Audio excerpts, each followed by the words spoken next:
Welcome to the Nuclear Snail channel. So I'm making a sniper ghillie suit for Airsoft, and this is already working pretty well, but I'm expanding on my suit. So this is like the helmet part covered in the ghillie stuff, and you see this net right here, and this one is just a decorative fisherman's net.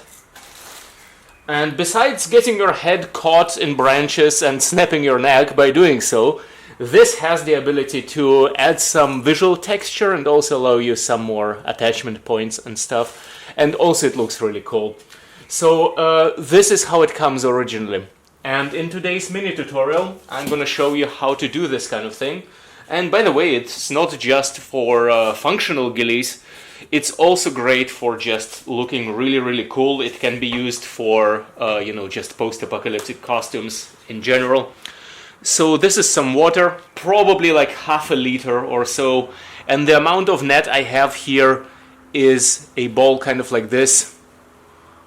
I think it's meter by meter or something, but you can better estimate it by just, compressing it like this.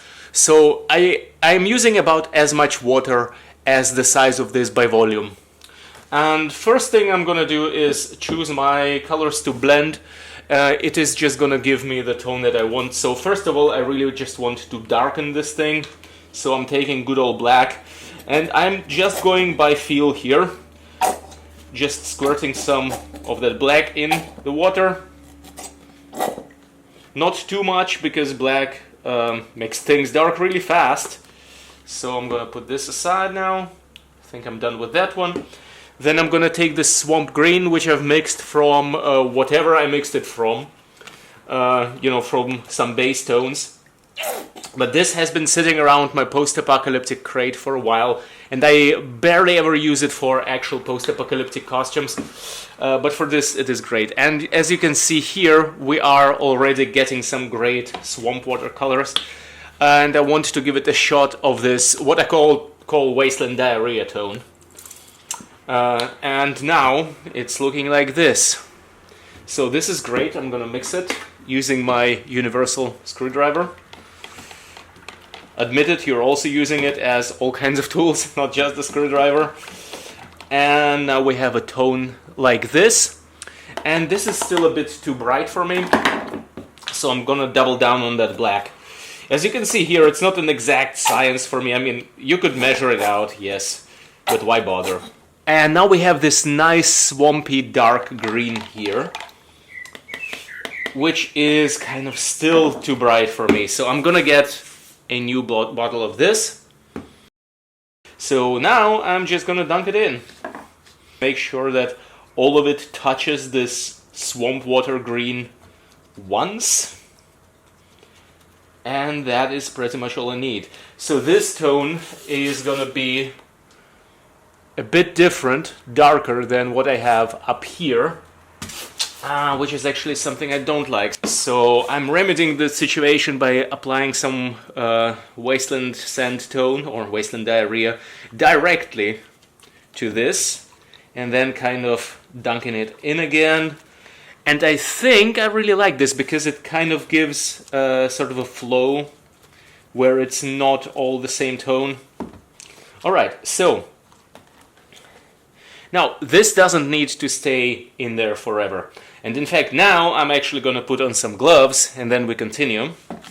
Because now is when I'm going to be actually touching this thing a lot.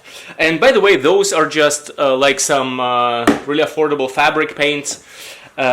Those could also be acrylic for this, I guess. I'm just really squeezing it out because I don't need all that water with paint on it. It's just gonna take forever to dry. And the more I squeeze out now, the faster it goes. Here we go. Ooh, look at my rippling forearms. Been working out again. Well, okay, they're not that big. I'm obviously just joking. Come on. Just a scrawny guy trying to bulk up. Here we go. This is already looking awesome. And like adding this to any sort of a post-apocalyptic costume will do two things. Make you catch on everything and be really uncomfortable and potentially dangerous. And same obviously for the ghillie. And make it look pretty cool, because those nets, they are just like great structure, texture, rhythm, everything. I love how it looks. I don't love the comfort, but I do love how it looks. And yeah, so here it is. And what I'm gonna do now is hang it somewhere where it can drip off onto some surface that is not too pitty for that. Obviously, I could also just leave it, like, spread it out a bit and leave it on the table. But if I want to continue working on my ghillie using this net as soon as possible, I'll just hang it somewhere or lay it out really flat. Especially in the sun or something like this. Shouldn't take too long. So here it is, just hanging out and getting dry. There is another part of my ghillie, by the way. So yeah, let me know in the comments whether or not you liked this video in this kind of unprepared, spontaneous video format with just a small thing I'm doing and lots of rambling. I'll see you in the next episode. Support me on Patreon, check out the Nuclear Snail community group in the comments below, and see you next time. Have fun crafting. Bye.